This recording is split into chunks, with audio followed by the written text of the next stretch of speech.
Hello Jain, और कैसे हो? उम्मीद करते हैं इस अगला क्लास हम लोग पढ़ने वाले हैं क्वथनांक में उन्नयन। इस वीडियो में आपको बताएंगे हम कि आप सब्जी बना रहे हो या दाल बना रहे हो, तो उसमें आप नमक डाल देते हैं तो वह दाल जल्दी गल जाती है, वह सब्जी जल्दी पक जाती है। मान लीजिए आप आलू उबाल रहे हैं, तो आलू वैसे उबालेंगे तो समय लगेगा, अगर थोड़ा सा उसमें नमक डाल देंगे तो वह जल्दी उबल जाएगा। जानते हैं क्यों? आइए हम लोग समझते हैं पहले क्यों होता है। सबसे पहले हम क्वथनांक के बारे में बात करेंगे। आप बचपन से परिभाषा पढ़ते आ रहे हैं, किसी द्रव का क्वथित होना, किसी द्रव का उबलना, उस द्रव का क्वथनांक कहलाता है। स्टैंडर्ड परिभाषा हम देखें, किसी द्रव का वह तापमान जिस पर उस द्रव का वाष्प दाब वायुमंडलीय दाब के बराबर हो जाए। द्रव का वाष्प दाब ही है, वायुमंडलीय दाब के ये बराबर हो जाए, यानी बाह्य वाष्प दाब के बराबर हो जाए, तो उस द्रव का क्वथनांक वह कहलाता है। ये स्टैंडर्ड परिभाषा है क्लास 12 का। इस बात को हम लिखे हैं कि वह तापमान जिस पर द्रव का वाष्प दाब बाह्य वाष्प दाब के बराबर हो जाए, द्रव का क्वथनांक कहलाता है। इस चीज को हम लोग समझते हैं। आइए अगला पॉइंट हम देखते हैं। इस पूरे क्लास को ध्यान से देखिएगा, मजा आ जाएगा। पिछले क्लास से कनेक्ट करते हुए हम बात करेंगे। आइए रिवीजन करते हैं सबसे पहले पिछले क्लास का, और उसी से कनेक्ट करके इसको आगे की तरफ हम बढ़ेंगे। ये हमारे पास है शुद्ध, ये हमारे पास है शुद्ध वाष्पशील विलायक। ये हमारे पास है क्या? शुद्ध वाष्पशील विलायक। शुद्ध वाष्पशील विलायक, तो इसके सतह पर किसके कण होंगे? शुद्ध वाष्पशील विलायक के कण होंगे। तो इनका क्या होगा? इनका क्या होगा भाई? इनका क्या होगा? याद कीजिए, वाष्पन होगा। तो वाष्पन होगा तो फिर क्या करेंगे? ये वाष्प दाब लगाएंगे, फिर ये वाष्प दाब लगाएंगे सतह पर। इसमें पिछले क्लास में क्या मिला था? मिलाया था क्या? विलेय अवाष्पशील ठोस हमने मिला रखा था, याद है? अब ये क्या बनेगा? विलायक के अंदर विलेय मिलाएंगे तो क्या बनाए थे? विलयन। तो ये बना आपके पास विलयन, ये बना आपके पास विलयन। तो इसमें विलेय और विलायक के दोनों के कण मौजूद हो गए। तो इसके सतह पर किसके कण आएंगे? विलायक के भी कण मौजूद हैं और विलेय के भी कण मौजूद है, विलेय के भी कण मौजूद हैं, विलेय के भी कण मौजूद हैं। ये आपके पास क्या है? विलयन, विलयन का, ठीक है, वाष्प दाब, वाष्प दाब, ठीक है। यह है शुद्ध विलायक का वाष्प दाब, वाष्प दाब, ठीक। इसको हमने पैक कर दिया, बंद कर दिया। इसके सतह से इसका वाष्पन होगा। किसका वाष्पन होगा? सिर्फ विलायक का ही वाष्पन होगा, क्योंकि विलेय तो अवाष्पशील ठोस है, तो विलायक का वाष्पन होगा। तो ये विलायक क्या लगाएंगे? सतह पर दाब लगाएंगे, सतह पर दाब लगाएंगे। यहां पे वाष्प दाब क्या है? अधिक है। यहां पे वाष्प दाब कम है। पिछली क्लास में हमने समझा था क्यों अधिक कम है। तो क्योंकि यहां पे शुद्ध विलायक के कण हैं, तो इनका वाष्पन ज्यादा होगा, तो वाष्प दाब ज्यादा लगाएंगे। यहां पर शुद्ध विलायक के साथ साथ विलेय के भी कण मौजूद है जो अवाष्पशील है, अवाष्पशील ठोस है, जैसे नमक। नमक तो उड़ेगा नहीं, नमक तो उड़ेगा नहीं, सिर्फ पानी उड़ेगा, तो पानी का वाष्पन होगा।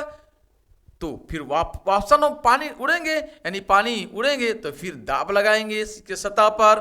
क्योंकि ये विलेय के कण है तो ये तो उड़ेंगे नहीं, ये तो उड़ेंगे नहीं, सिर्फ विलायक के कण उड़ेंगे और इनका दाब लगेगा। तो इनका दाब कम लगेगा, इनका दाब ज्यादा लगेगा। क्योंकि यहाँ पे ज्यादा वाष्पशील है इसलिए दाब ज्यादा लग रहा है, यहाँ पे कम वाष्पशील है इसलिए कम दाब लग रहा है। कम क्यों है? क्योंकि बीच बीच में विलेय के कण मौजूद हो गए हैं, ठीक। अब इस शुद्ध विलायक को या विलयन का इन वाष्प दाब को अगर हम वायुमंडलीय दाब के बराबर कर दें, तो वह उसका क्वथनांक बिंदु कहलाता है। अभी अभी हमने परिभाषा आपको बताया कि इस शुद्ध वाष्पशील विलायक है या विलयन है, किसी भी द्रव के वाष्प दाब को बढ़ाकर अगर वायुमंडलीय दाब के बराबर कर दें, किसी भी द्रव के वाष्प दाब को बढ़ाकर कहां पे पहुंचा दें, वायुमंडलीय दाब के बराबर पहुंचा दें, वायुमंडलीय दाब तक पहुंचा दें, तो वह उसका क्वथनांक हो जाएगा, वह क्वथित हो जाएगा, वह उबलने लगेगा। मान लीजिए शुद्ध विलायक का जो वाष्प दाब है वह यहां पे है, यहां पे शुद्ध विलायक का वाष्प दाब है। ये क्या है? शुद्ध विलायक का वाष्प दाब, शुद्ध विलायक का वाष्प दाब ये है भाई। इसके चारों तरफ क्या है? वायुमंडल ही है, इसके चारों तरफ वायुमंडल है, ठीक है, वायुमंडलीय दाब है, वायुमंडलीय दाब है इसके चारों तरफ। मान लीजिए वायुमंडलीय दाब ये है आपके पास, वायुमंडलीय दाब ये है, इसका लेवल है,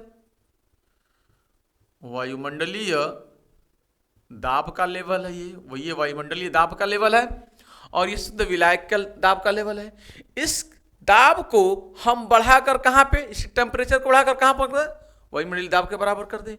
यानी अगर शुद्ध विलायक के वाष्प दाब को बढ़ाकर वायुमंडलीय दाब के बराबर कर दे रहे हैं तो यह हो जाएगा इसका क्वथित, यानी क्वथनांक कहलाएगा TB0। ये इसका क्वथनांक कहलाएगा। TB0 क्या है? शुद्ध विलायक का क्वथनांक है। TB0 क्या है? शुद्ध विलायक का क्वथनांक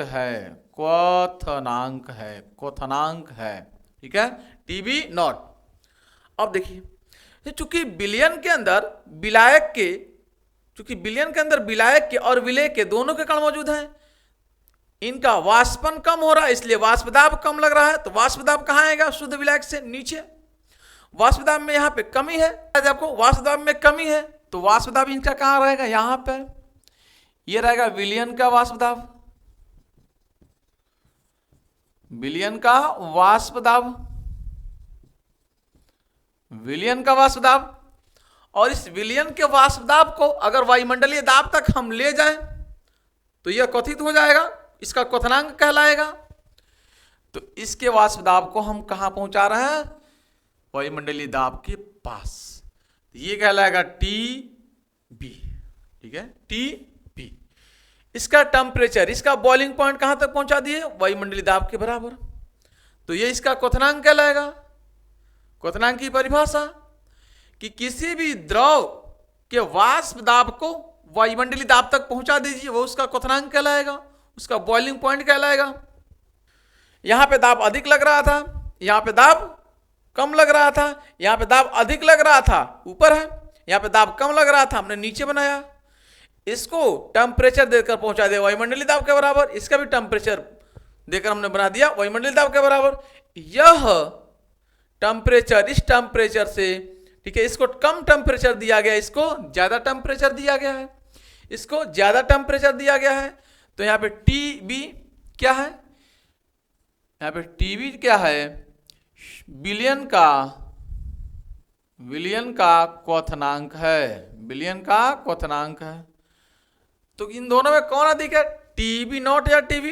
तो TB ज्यादा है, तो TB आपके पास ज्यादा है, ये ज्यादा है, ठीक है, यह ज्यादा है, यानी यह ज्यादा है और ये कम है। क्यों ये ज्यादा है? क्योंकि इसमें हमने मिलाया है विलेय अवाष्पशील ठोस, नमक हमने मिला दिया इसके अंदर, इसलिए इसको हमें ज्यादा टेम्परेचर देना पड़ रहा है, ज्यादा टेम्परेचर देना पड़ रहा है। इसका बॉइलिंग पॉइंट ज्यादा है, इसका बॉइलिंग पॉइंट ज्यादा है।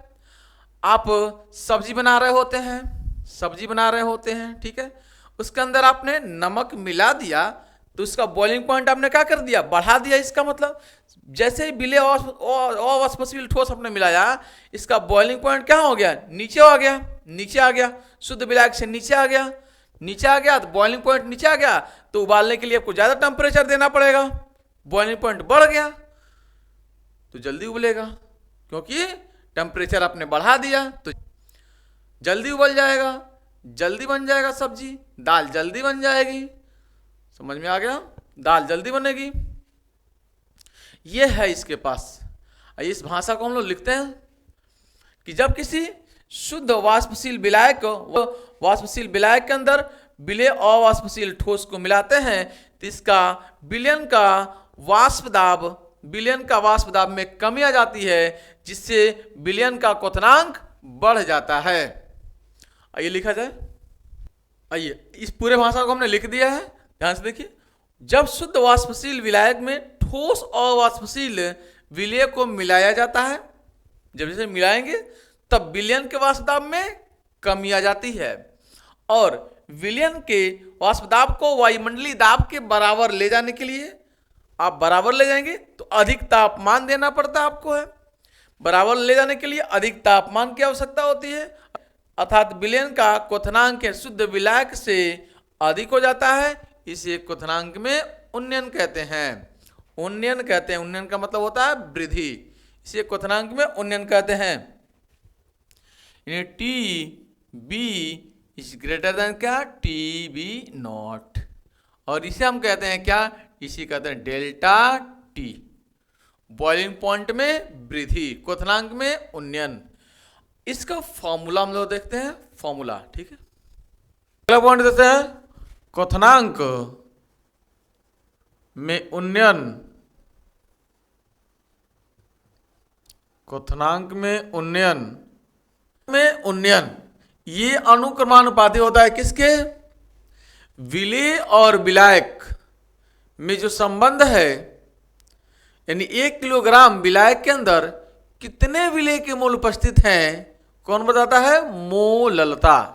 तो ये अनुक्रमानुपाती हो जाएगा मोललता के डेल्टा टी बी अनुक्रमानुपाती हो जाएगा स्मॉल एम के, और डेल्टा टी बी अनुक्रमानुपाती चिन्ह है तो बराबर का चिन्ह लगाएंगे, एक नियतांक जोड़ते हैं के बी इंटू एम, के बी इंटू में एम, जहां के बी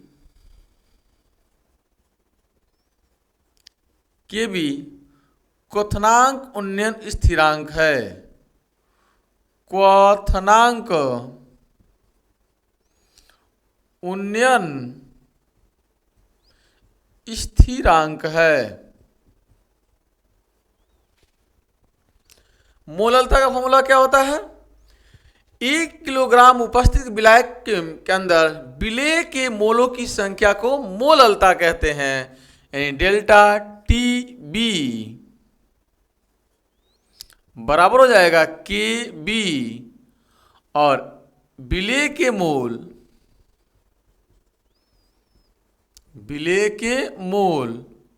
बट्टे में विलायक का भार केजी में, विलायक का भार केजी में, इसे कहते हैं मोललता। विलेय के मोल के जगह पर लिख सकते हैं भार बटे अणुभार, और अगर केजी ना हो ग्राम में हो तो ऊपर 1000 से गुणा। डेल्टा टीवी क्या है, डेल्टा की भी क्या है, क्वथनांक में उन्नयन। ये रहा आपके पास फॉर्मूला, इस पर लगेंगे सवाल, ठीक है। सवाल लगाने से पहले सवाल हम इसके बाद लेंगे, लेकिन इससे पहले हम एक ग्राफ बना लेते हैं इसका। आइए ग्राफ देख लेते हैं। ये हमारे पास है तापमान,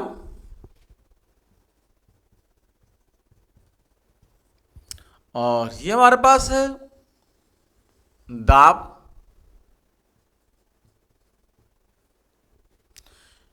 ये हमारे पास वायुमंडलीय दाब है, यह है वायुमंडलीय दाब,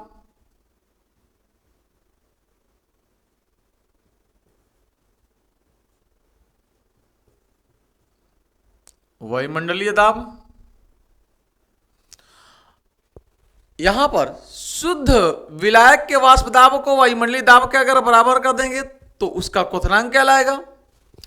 शुद्ध विलायक यहां पे है, मान लीजिए ये क्या शुद्ध विलायक है,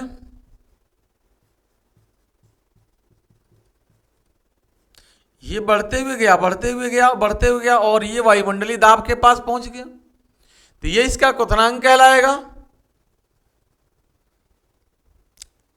टी बी नॉट शुद्ध विलायक का वाष्प दाब यहां पे था, और ये बढ़कर कहां चला गया, वायुमंडलीय दाब के बराबर, तो ये कहलाएगा क्वथनांक इसका। शुद्ध विलायक ठीक नीचे विलयन का पॉइंट होता है, यह क्या विलयन है। इस विलयन के वाष्प दाब को वायुमंडलीय दाब के बराबर कर देंगे, तो ये इसका क्या कहलाएगा, क्वथनांक। और ये आपके पास इसका क्वथनांक में उन्नयन टी बी, ठीक है। तो क्वथनांक में उन्नयन कितना हुआ, यानी क्वथनांक कितना बढ़ा, इतना बड़ा डेल्टा टी बी, ये क्वथनांक में उन्नयन हुआ। ये इसका ग्राफ, ठीक है, ये इसका ग्राफ है। अब सवाल देख लेते हैं एक दो इस पे। क्वेश्चन नंबर 1 है, कह रहा कि 3 ग्राम यूरिया को 100 ग्राम जल में घोलने पर जल के क्वथनांक में उन्नयन की गणना कीजिए आप, यानी डेल्टा टी बी का मान निकालना है आपको, है डेल्टा टी बी का मान निकालना है आपको। यहां पे 3 ग्राम यूरिया दिया हुआ, यूरिया का द्रव्यमान दिया हुआ 3 ग्राम। यूरिया का फॉर्मूला होता है NH2CONH2। यूरिया का द्रव्यमान दे रखा है आपके पास 3 ग्राम, और 100 ग्राम जल में जल H2O का भार दे रखा उसने 100 ग्राम जल में। क्वथनांक का उन्नयन ज्ञात करना आपको है। जल के लिए मोलल स्थिरांक यानी के बी का मान दिया हुआ है आपके पास, के बी का मान दिया है कितना जल के लिए 0.52 केल्विन किलोग्राम प्रति मोल, ठीक है, ये दिया हुआ है आपके पास। आपको डेल्टा टीबी का मान निकालना है, तो डेल्टा टीबी बराबर होता है के बी विलेय के मोल बट्टे में विलायक का भार,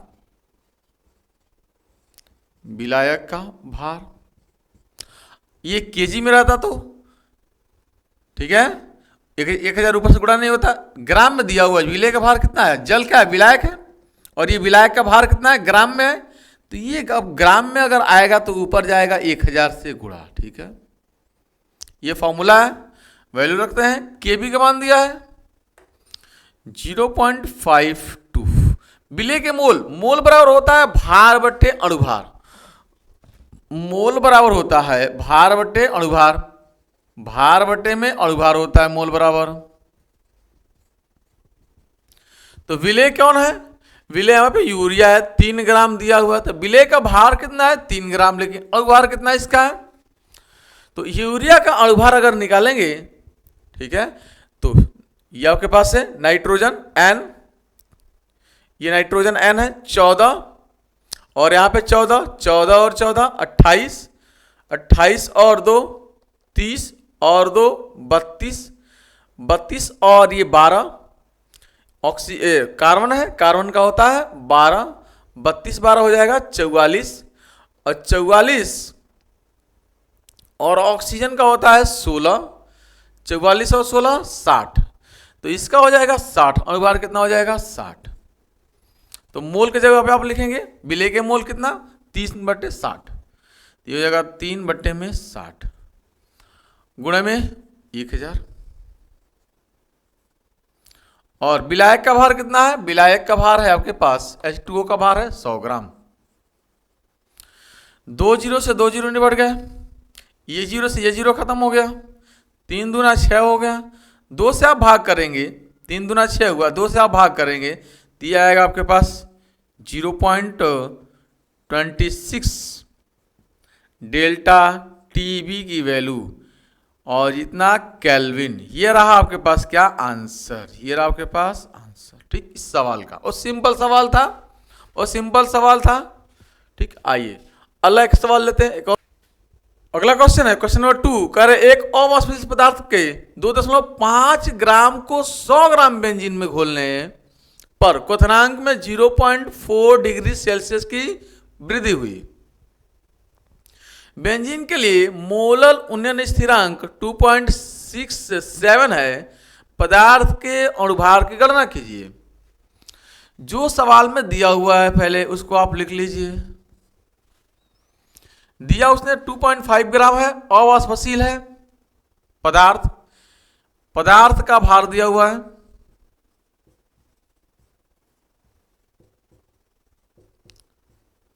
ये W का मान दिया हुआ है कितना, 2.5 ग्राम। ये कैसा पदार्थ है, तो अवाष्पशील पदार्थ है।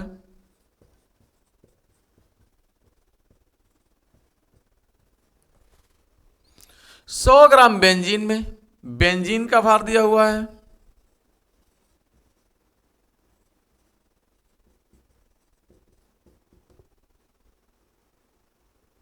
यानी कैपिटल W हम कह सकते हैं, 100 ग्राम। क्वथनांक में उन्नयन एन डेल्टा टीबी की वैल्यू दे रखी है 0.4 डिग्री सेल्सियस। बेंजीन के मोलर स्थिरांक की गणना दिया हुआ है कि केबी की वैल्यू 2.67। पदार्थ के अणुभार की गणना करनी है, पदार्थ का अणुभार। ठीक है, पदार्थ का अणुभार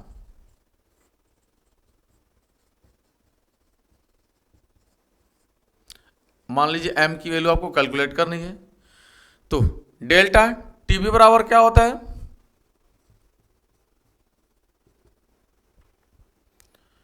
के बी। ठीक है, विलेय के मोल बटे विलायक का अणुभार, विलेय के मोल बटे में विलायक का